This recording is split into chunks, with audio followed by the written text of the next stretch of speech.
Всем доброй ночи. Я хочу продолжить колдовские уроки, которые начала и, собственно, обещала, что буду постепенно расширять темы и более подробно говорить о тех аспектах магии, которые требуются любому практику. Я уже говорила вам, что магия – это не только практика, это еще и теория. Человек, который занимается магией, по крайней мере, который говорит, что занимается магией, должен владеть и теорией, и практикой, и прочее, прочее. Дорогие друзья, мир магии – это мир хищников. Здесь слабому не место, здесь глупому не место, здесь не место людям, у которых гнилая душа. Здесь не место людям, которые не способны побеждать умом, разумом и силой. Здесь место хищникам. А хищники, они честные. Они изначально показывают свои когти, зубы. Они не бьют из-под тишка. Потом они нападают по необходимости еще для того, чтобы себя защитить. И поэтому, если у вас есть страх, если вы боитесь мира сущностей, если вы боитесь сильных ритуалов, если вы боитесь демонических сущностей, если вы боитесь черных богов, то вам не место в магии, потому что этот страх со временем вас убьет. Но я хочу вас заверить, что если вы начнете всецело отдаваться практике и этим жить и дышать, со временем вы почувствуете, что понятие страх для вас не существует. Более того, что любые чувства, присущие человеку, совершенно уже не для вас. Вы станете выше над этой ситуацией. И я бы хотела, что те, которые меня слушают, те избранные люди на самом деле, потому что не каждому человеку дано понять, что я говорю.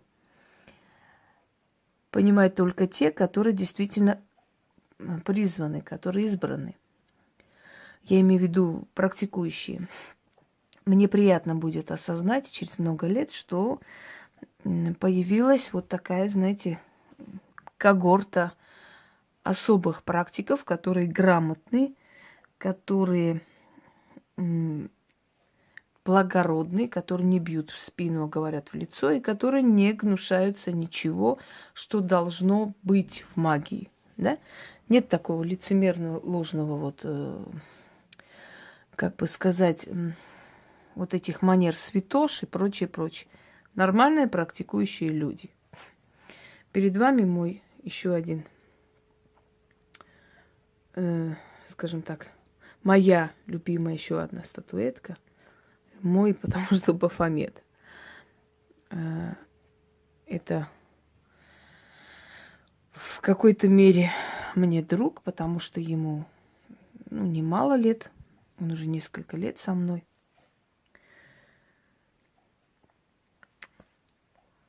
И я хочу вам сказать, что я чувствую свои статуи. Я знаю, которая из них сильная, которая из них средней силы, которая из них пустая. То есть просто для красоты, для работы, может быть, со временем наполнить, да. Но есть статуи у меня, которые изначально сильны. Вот в них эта сила пришла ко мне. Вот эта статуя еще одна из этих статуй. Про Бафомета есть у меня видеолекция. Не будем сейчас тратить время на это. Кому интересно, откройте, смотрите. Вообще, те, которые мне задают вопросы, у меня к вам просьба. У меня очень много то есть роликов, в которых я объясняю вот теорию, часть, теоретическую часть магии, поклонения и прочее, прочее. Это канал «Хроника ведьминой избы», «Дары от Инги Хосроевой», Инга Хосроева и прочее, прочее. Если вы наберете в Ютубе Инга Хосроева, то вылезет очень много всякого дерьма, но вылезет и очень много моих каналов и нужных ритуалов и роликов. Те, которые вот это дерьмо записывали, они как раз с намерением это делали, писали именно как бы «Ведьмина изба», Инга Хосроева и так далее. Зная, что когда люди будут набирать, обязательно вылезет вот эта хрень, да, наружу. С расчетом это было сделано. Но, насколько вы знаете, уже сколько времени это существует, я ни разу эти ролики не жаловалась, не сливала, не собиралась даже трогать это все. Потому что я считаю, что обо мне должны говорить и хорошее, и плохое. Величие в этом и состоит.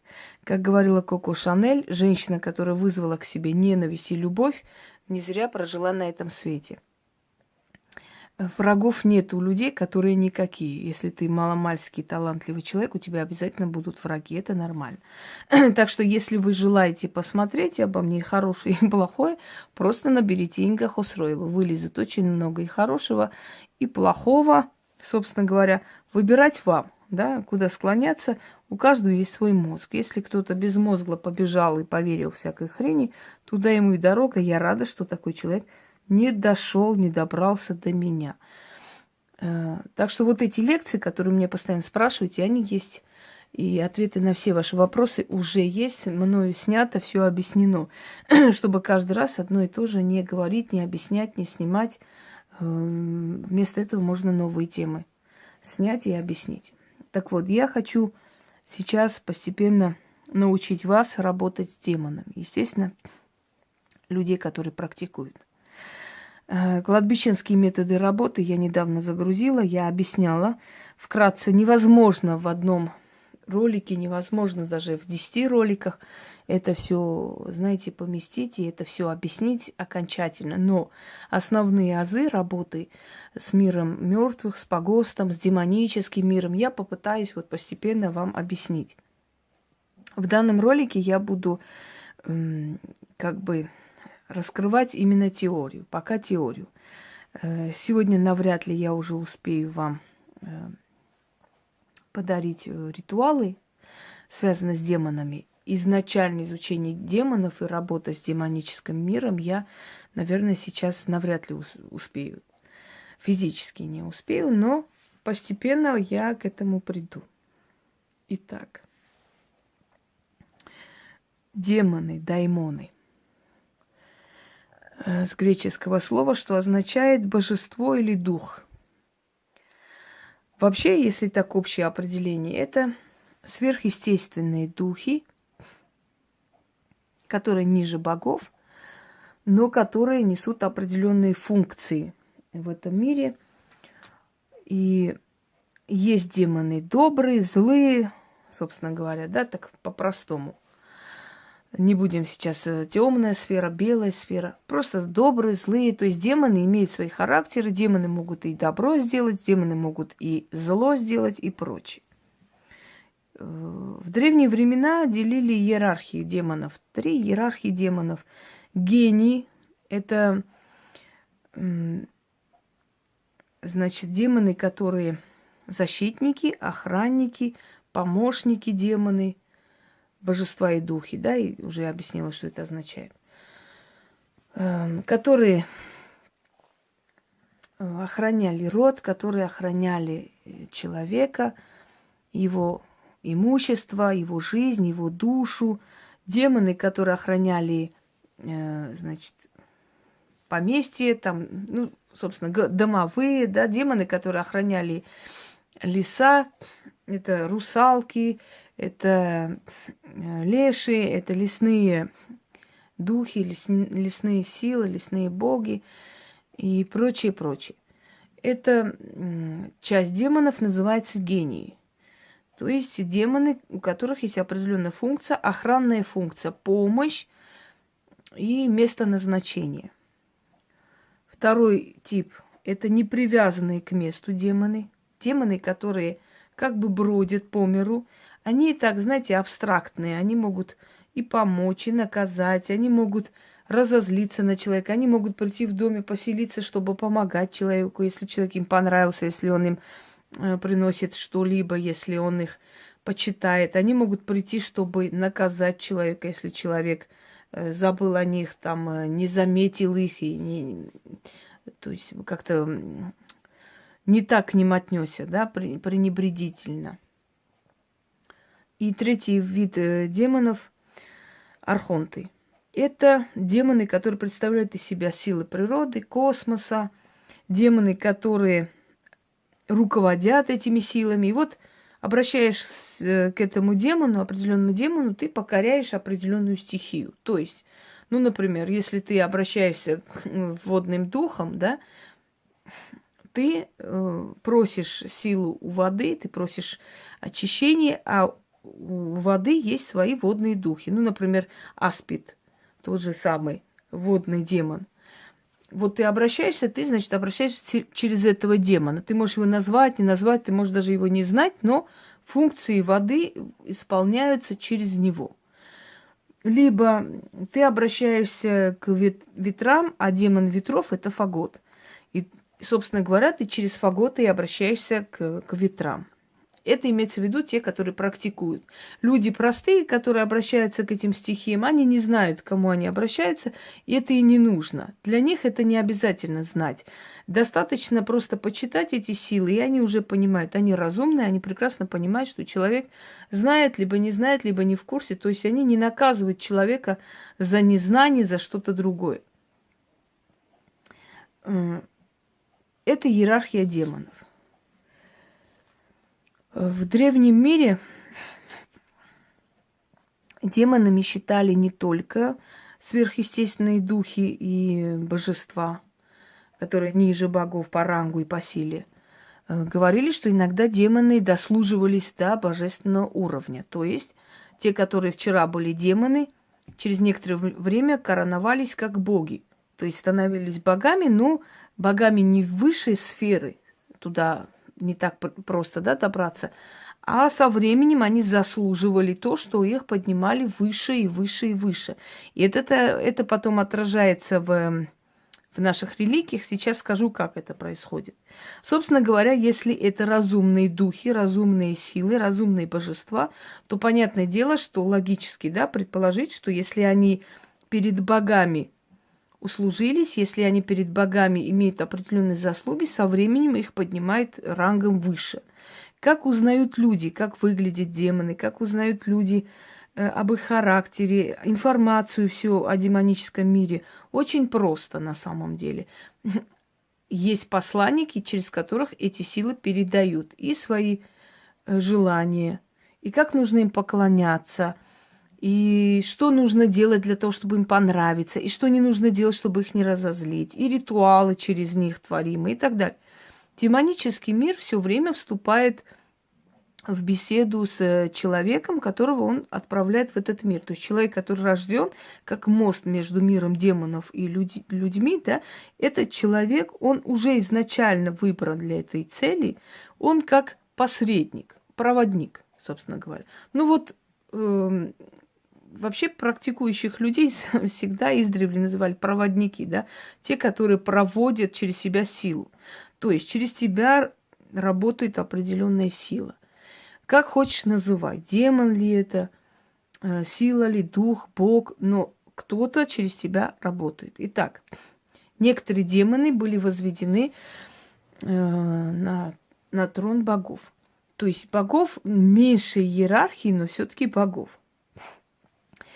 В шумерское время некоторые демоны, вот именно вот в течение истории становления демонов богами, ну, например, тот же Молох, который изначально был демоном огня, со временем становится богом. Со временем ему дают божественное начало.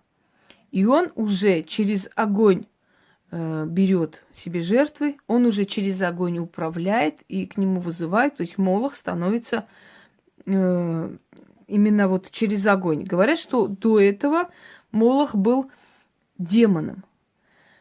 Потом он поднимается выше по рангу. Через несколько веков его ипостась уже выше поднимается, он уже становится богом Мардуком или Мардук. Демоническая сила, которая изначально в древних летописях представляется как демон огня, после становится богом, после становится чуть выше, уже среднее звено богов занимает.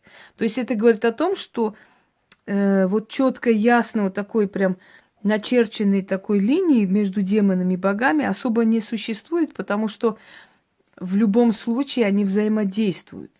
И те, которые были когда-то великими демонами, со временем становятся боги, скажем, низкой иерархии, боги высшей иерархии и средней иерархии. То есть некоторые из них дослужились до этого, но не все. Их можно пересчитать по пальцам, потому что их мало. В основном демоны – это силы, которые служат богам, которые служат сферам, которые служат вселенским силам и космосу. Библия. Вначале мы читаем следующее. «Создал Господь Бог мужчину и женщину, и сказал, плодитесь, размножайтесь и владейте миром», и так далее. Через некоторое время вот это мужчина и женщина, равносильные мужчина и женщина, как-то исчезают, и говорит Господь, глядя на Адама, негоже человеку быть одному. Да? И взял он ребро, пустил на него сон, дремоту, взял ребро его и создал женщину, Еву. И сказал он, там, ешьте все фрукты, все, но вот не трогайте это дерево. А куда делась женщина, которую до этого описали, которые сказали, создал Господь мужчину и женщину. А потом внезапно Господь говорит, Адам один, ему нужен друг. А куда делась-то та женщина, созданная еще тогда, Лилит? Она делась вон куда. Библия об этом молчит, но шумерские мифы, которые, собственно говоря, и есть источник, первоисточник Библии, поскольку евреи, находящиеся там, евреи, которые шумерские племена, они очень много взяли и переписали из древних мифов, из древних преданий, предсказаний и прочее, написали, создали свою книгу, в том числе. На основе вот этой древности они создали Ветхий Завет. А что случается? Женщина, созданная из огня, убегает с определенной силой, уходит от Адама и оставляет его одного. Поэтому Господь и сказал, что негоже ему быть одному, и решил его утешить, создав вторую женщину уже из праха. Так вот, рожденные Евой, раса людей, умирая, уходит в прах. Рожденная Лилитом, раса сил, раса демонических сил, которую, на самом деле, она мать демонов считается, да, шумерской мифологии, она родила от сатаны детей. То есть от противоположной силы, от черного хаоса, от черной стороны хаоса, от тьмы. Она рождает детей. Поэтому именно в Коране сказано, человек создан из глины, а джинны из огня. А почему из огня? Потому что их мать была создана из огня. Огненная, рыжая Лилит. Далее. Пойдемте далее. Значит, когда приходит новая религия, а именно сначала иудаизм, который отрицает все инородное, который ненавидит всех богов и объединяет свой народ в поклонении своему еврейскому богу. И это нормально. Так все делают, так все народы собирают вокруг, весь народ собирает вокруг своего божества, своей святыни, для того, чтобы объединить, для того, чтобы никто никуда не делся. Это самое обычное, знаете, подсознательное просто сохранение своей крови, племени. Естественно, как нужно удержать свой народ от остальных богов? Назвать их черной силой, назвать их тьмой, назвать их злом. Хотя почему-то мы видим, когда Яхве говорит, принесите мне в жертву там, быков туда-сюда. Он наказал Саула, он лишил Саула царства по той причине, что Саул пожалел детей и женщин исколесить и отрубить на куски. За это он был наказан. Он в итоге лишился царства, убит был вместе с сыном Йонафаном. А почему? Потому что он оказался жалостливый. Так вот, демоническая натура еврейского бога очевидна. И очевидно, что он изначально был демонов. Среди демонов и не самый добрый. Идем далее. Для того, чтобы народ удержать от поклонения другим богам, нужно было их облепить вот такими страшными легендами, нужно было дать им такую характеристику самых страшных чудовищ, что, собственно, и делалось. Поэтому психологии народа и в Святой книге было написано очень много отрицательного, очень много плохого о богах, которые кроме Господа Бога. Возлюби Господа Бога своего и так далее, и не имей других богов, ибо я ревнивый, сказал Бог. Далее. Идет христианство. В христианстве вообще категорически еще хлеще начинает преследование темной стороны хаоса.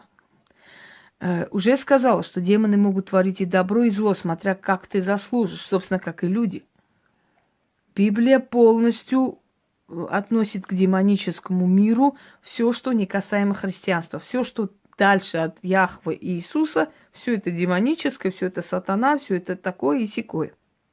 Люди начинают обижать эту силу. Откройте, посмотрите, уважай мир духов. Мой ролик, я там все объясняю. Люди стали ненавидеть, люди стали чураться, люди стали давать им разные эпитеты, люди стали изображать их страшными, уродливыми, рогатыми и так далее, и так далее. То есть люди обидели те силы, которые тысячелетиями их оберегали и помогали. И силы начали им мстить. И цивилизация погрязла в крови, в войнах, в убийствах. Люди забыли совершенно законы определенные, да, энергетические, сохраны энергии, люди забыли законы чистоты расы, совести и все такое. Они все это забыли и начали жить по своим законам. По законам нового времени, как приписывала их книга. А в книге было сказано, что все, что дальше Библии, дальше церкви, это все демоническое, это все страшные, ужасные, которых уважать, любить, почитать и тем более вообще помнить и знать не следует. Все отрезали, отнесли к демонам все языческое, все древнее, все архаическое, все, что было в пользу человека, все, что человека учило правильно жить, правильно распределять свою жизненную силу и так далее. Отнесли к демонизму, отнесли к чертовщине и закрыли эту тему. Более того, все, что исходит от мира духов, было названо одним словом – бесы. Бесы – это демоны низкого ранга. Это демоны, которые имеют определенную функцию. То есть бесы подчиняются демонам высшего ранга. У каждого демона высшего ранга есть свои когорты демонов. У кого-то несколько легионов, у кого-то там несколько духов и так далее. В распоряжении каждого из них определенный легион демонов. Так вот, жертвоприношение демонам. Когда были еще актуальны человеческие жертвоприношения, к чему вообще, для чего это делалось? Во-первых, любая жертва перед смертью боится, в ужас впадает. От него уходит огромная энергия, которая питает эгрегор демона. Во-вторых, убиенная душа не находит покоя, и он обязан уже, пожертвовав, то есть того, кого пожертвовали, да, он обязан служить этой силе, ради которого он был пожертвован. То есть пополняется, вот когорта, пополняется эгрегор определенного демона душами, которые ему служат. Никогда не спрашивали, зачем им тело. Им тело неинтересно, они не трупы желают, они желают душу. Именно поэтому приносились жертвы. Сначала человеческие жертвоприношения, пока их не запретили, да, и потом уже жертвоприношение животных. То есть душа, сущность живого существа, которая отдана в жертву демону, пополняет его когорту, его армию. И он становится сильнее. И взамен на это он дает людям то, что они просили. Вот взамен на жертвоприношение отдает то, что и просили. Ну, вспомните теперь древние иудейские жертвоприношения, да, животных там по канонам, что куда разложить и так далее. Вспомните христианские жертвоприношения, но они до сих пор есть. Почему, к чему, зачем это происходит? Потому что пополняется эгрегор того демона, который завладел пока душами людей, и его эгрегор начинает пополняться. Вот почему он в данный момент силен, потому что ему очень много приносится жертв человеческих в том числе. Человеческих в том числе, потому что очень много религиозных войн. Далее. Как его обрисовал Коран? Как я уже говорила, что демоны за свою службу могут подняться рангом выше.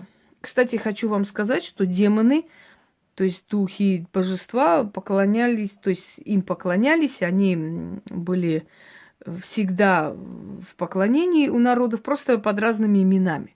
Но если так проследить, есть одинаково, очень много одинакового в этом поклонении, одинаковых черт, одинаковых традиций и прочее. Кроме того, есть демоны каждого места, есть демоны каждого города, покровители.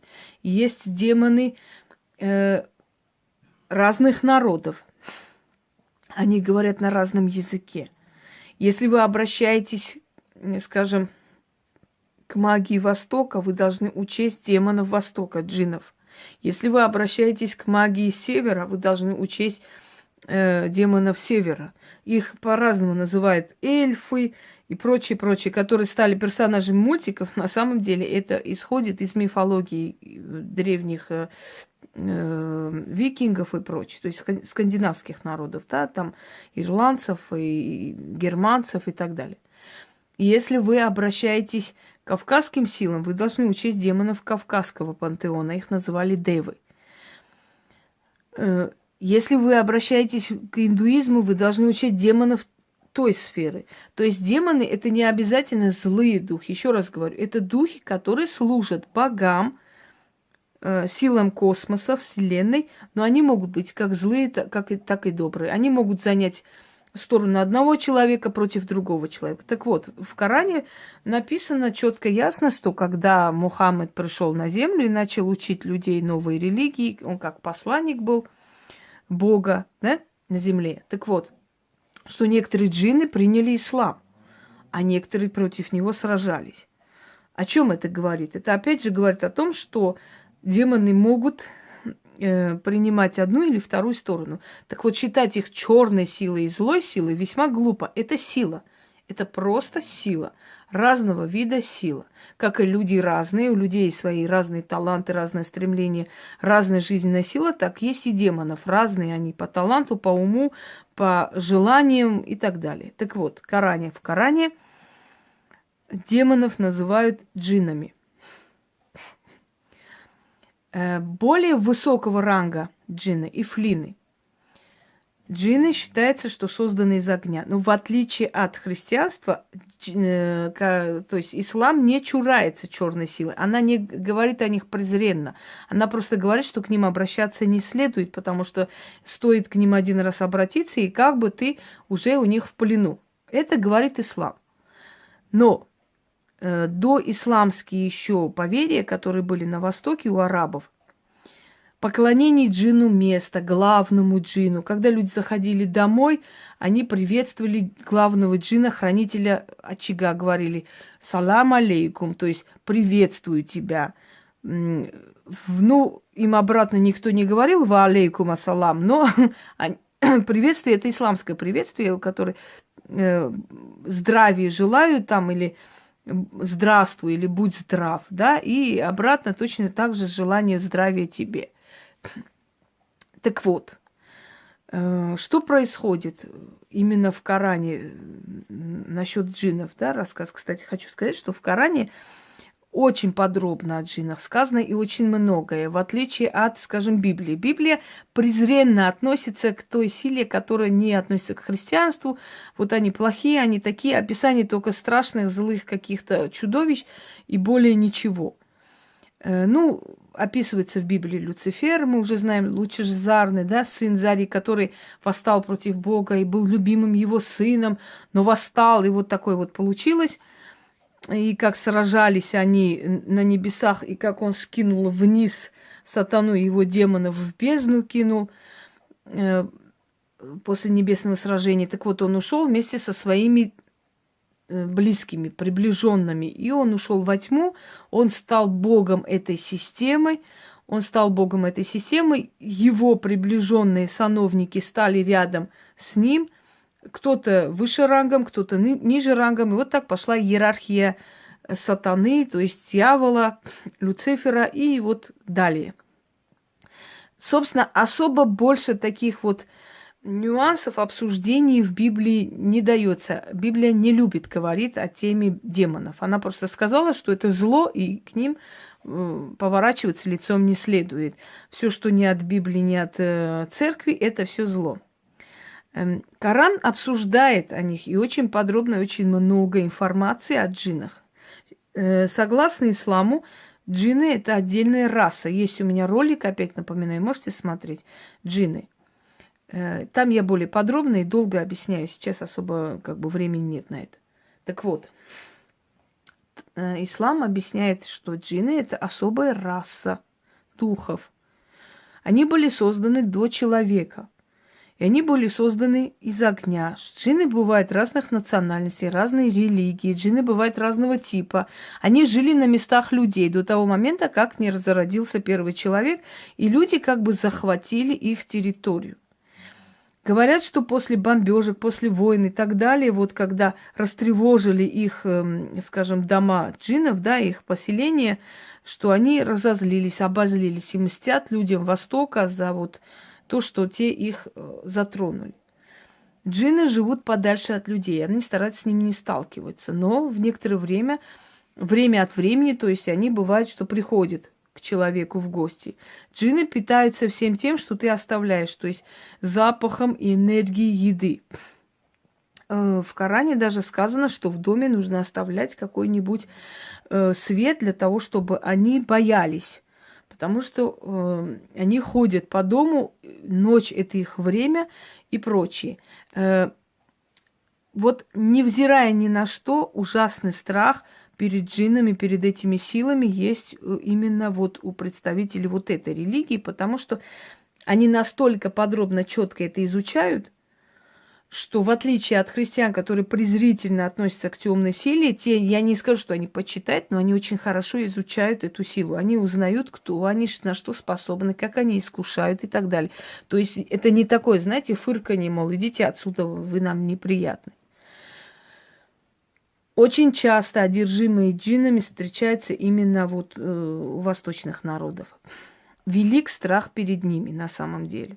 Хотя говорят, что кто верующий, те спасутся и так далее. Но я слышала очень много историй именно от мусульман, когда они нападали. Они нападали так, что могли перевернуть человека, ударить об стену. Я свидетель одного такого нападения, я никогда это не забуду. Когда женщина зашла в магазин, в кафе, магазин был, а там столики. И я слышу сзади себя мужской голос: «Дайте пиво». Я повернулась, смотрю, женщина в хиджабе, очень так религиозно одета. Я удивилась, что она пиво захотела. Ей принесли. Ставит большой бокал пива, она так недоуменно женским голосом говорит: «Вы что мне принесли? Я у вас кофе попросила». «Нет, девушка, вы сказали пиво». «Нет, вы ошибаетесь». Дискуссия шла несколько минут, после чего перевернула она стол, который дубовый, довольно массивный стол. Ее начали держать 5-6 человек, но поскольку я была там не одна, мы вышли оттуда, держали, потом, смотрю, родственники прибежали и так далее. То есть нас попросили выйти. Я не знаю, что потом было, видимо, ее отвезли отчитать. Но этот момент, когда женщина, хрупкая женщина, очень худая, перевернула одной рукой дубовый стол, я это помню. И мужской голос в том числе. То есть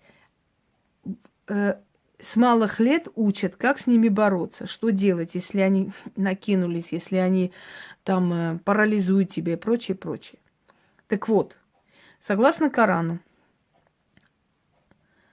еще одна раса демонов, еще одна сфера демонов, джинны. Джинны – хранители и древний народ, появившийся до человека. Когда увидели рождение человека, они воспротивились, что мы хотим быть на первом месте, потому что мы рождены раньше человека.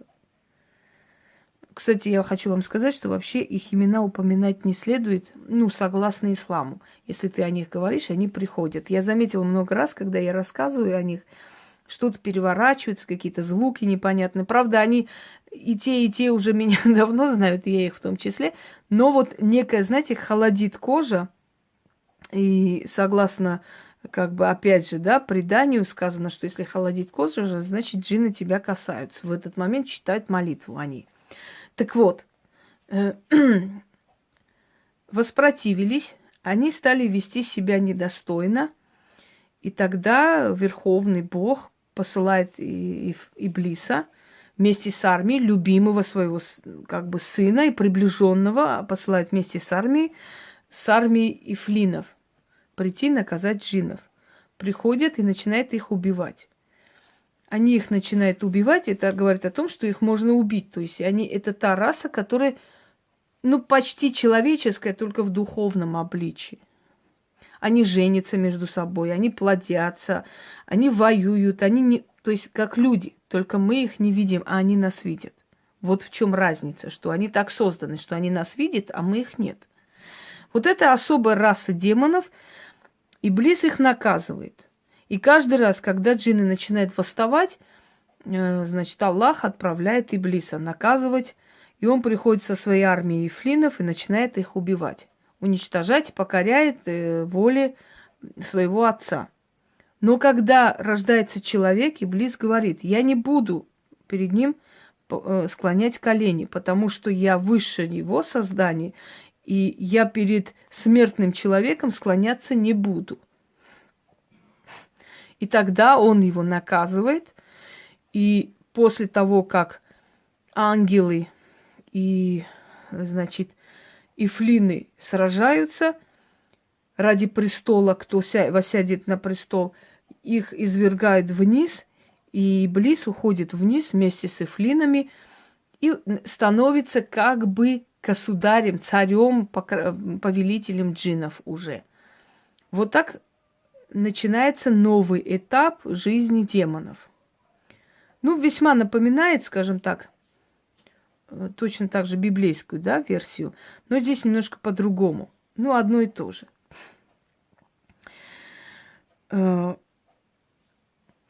Итак, вот, собственно говоря, по полочкам, да, насколько возможно, разложила, потому что, еще раз говорю вам, что невозможно, нереально вот эту тему полностью раскрыть. Она огромная, обширная. Но чтобы имели представление.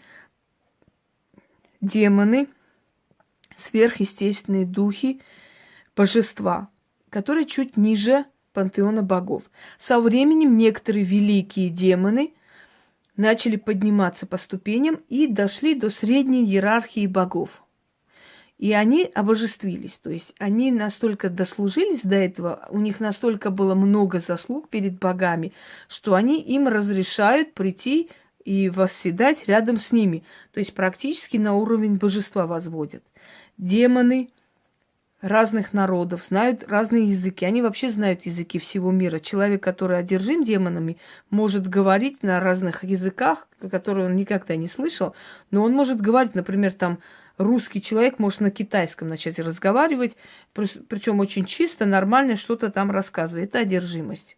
Это очень страшно, когда определенный ранг демонов владеет человеческой душой. Человек от этого сохранен.